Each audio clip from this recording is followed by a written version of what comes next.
Because another lesson we have learned is that God always provides. He provides what you need when you need it, and we don't always know how.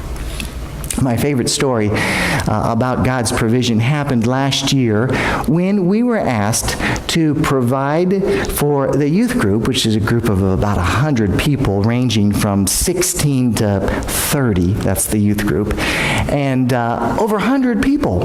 And they wanted to celebrate a traditional Thanksgiving Day meal. That's interesting because they don't have Thanksgiving in Hungary, but they are aware that Americans celebrate Thanksgiving, and they wanted to feel what it's like.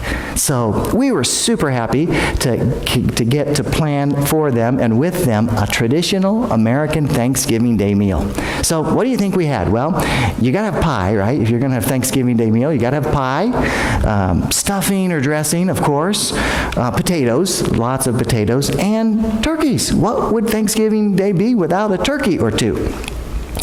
The problem was, where would we find the turkeys?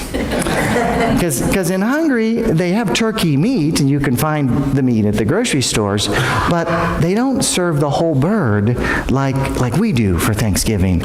And so we were concerned, but then we heard from a friend who knew a friend who had a friend who was a farmer that he had turkeys. And so this farmer got word back to us that he could find the turkeys we needed, and he asked how many turkeys we needed. I think the number was like 14. We needed 14 turkeys for all those people.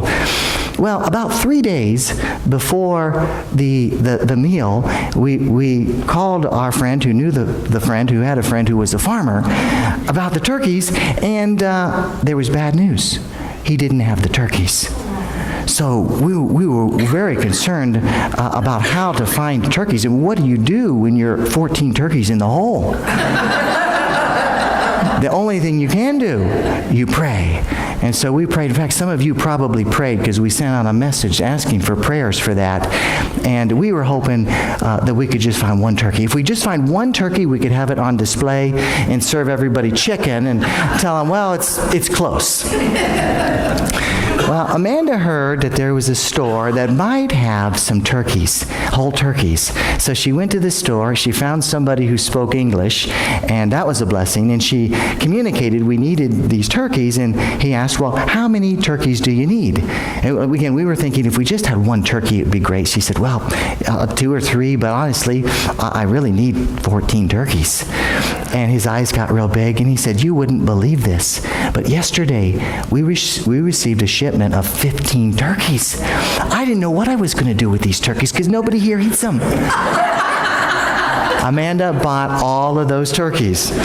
And we rejoiced because God answered that prayer. That's her loading up some of the turkeys there in the box. And we taught, we couldn't bake 15 turkeys, so we taught the Hungarians how to bake. We did a practice turkey, and then we taught them how to do the turkey. So we sent them home with some of the ladies of the church, and they made the turkeys, and they brought it all back. And in the end, it was a great meal. The youth group was touched, and I was able to share a message of Thanksgiving. And in sharing about traditional American Thanksgiving, I also added the very important fact that a lot of Americans happen to watch American football during Thanksgiving Day celebrations. Now, Hungarians do not know much about American football. Their idea of football is this one that you kick with a black and white spotted ball. They know all about that one. So we told them that we watch American football, and one of the fellas found on YouTube a football game, and put it up on the screen during the meal so they could have the authentic American experience of football and Thanksgiving Day meal. It was a wonderful occasion together, and we rejoice because God provides. He provides what you need when you need it, and you can count on Him.